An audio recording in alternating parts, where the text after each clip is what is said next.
ગુજરાત સરકાર દ્વારા રાજ્યમાં યુસીસી લાગુ કરવાની તજવીજ સામે ધારાસભ્ય ચેતર વસાવાએ આદિવાસીઓને યુસીસીમાંથી બાકાત રાખવા મુખ્યમંત્રી ભૂપેન્દ્રભાઈ પટેલ અને કમિટીને રજૂઆત કરી હતી।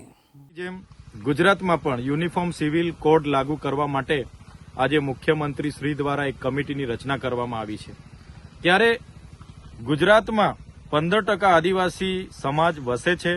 1,45,00,000 જેટલી અહીંની વસ્તી આદિવાસી સમાજની છે, છતાં આ કમિટીમાં એક પણ સભ્ય, એક પણ પ્રતિનિધિ આદિવાસીના સમાવેશ કરવામાં નથી આવ્યો, જે બતાવે છે કે આ સરકાર આદિવાસી વિરોધીની પોતાની છબી ધરાવે છે।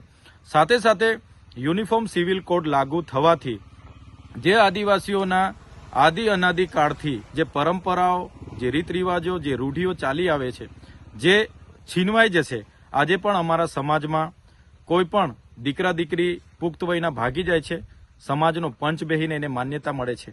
કોઈ વિધવા કે વિધુરને પુનઃ લગ્નની માન્યતા મળે છે, બહુપત્નીત્વને માન્યતા મળે છે, કોઈનો મન મેળાપ નથી થતો એને છૂટાછેડાની પણ માન્યતા મળે છે, કોઈને દીકરી છે એના ઘર જમાઈ કરીને એને ઉત્તરાધિકારી નક્કી કરવાની પણ માન્યતા અમારા સમાજમાં મળે છે। ત્યારે આ યુસીસી લાગુ થવાથી આ સમગ્ર બાબતો નષ્ટ થઈ જશે। આજે અમને જે મૌલિક અધિકારો મળ્યા છે, સંવિધાનિક અધિકારો મળ્યા છે, જેમ કે આર્ટિકલ 344 હોય, પેસા એક્ટ 1996 હોય, 73 એની વાત હોય, 5મી અનુસૂચિની વાત હોય, કે જે પણ અમને અધિકારો મળ્યા છે, યુસીસી લાગુ થવાથી એ પણ અમારા નષ્ટ થઈ જશે।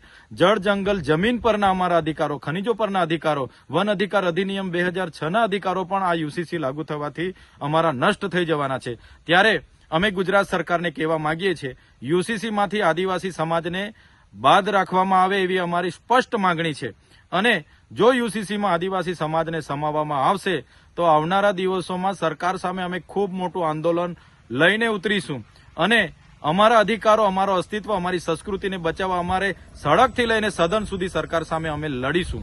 અમે સરકારને સ્પષ્ટ કહેવા માંગીએ છીએ, અમે આદિ અનાદિ કાળથી વસનારા અમે મૂળ માલિકો છે।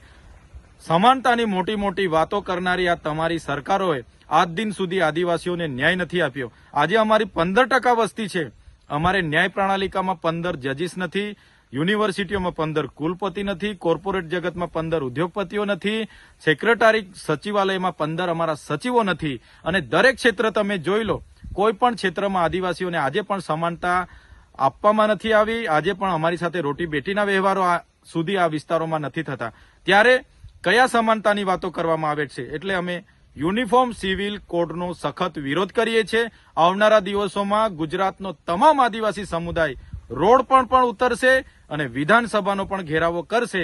જો સરકાર યુસીસીમાં આદિવાસીઓનો સમાવેશ કરશે તો આવનારા દિવસોમાં સમગ્ર ગુજરાતનો આદિવાસી સમાજ રોડ પર હશે, એ અમે જણાવી દઈએ છીએ।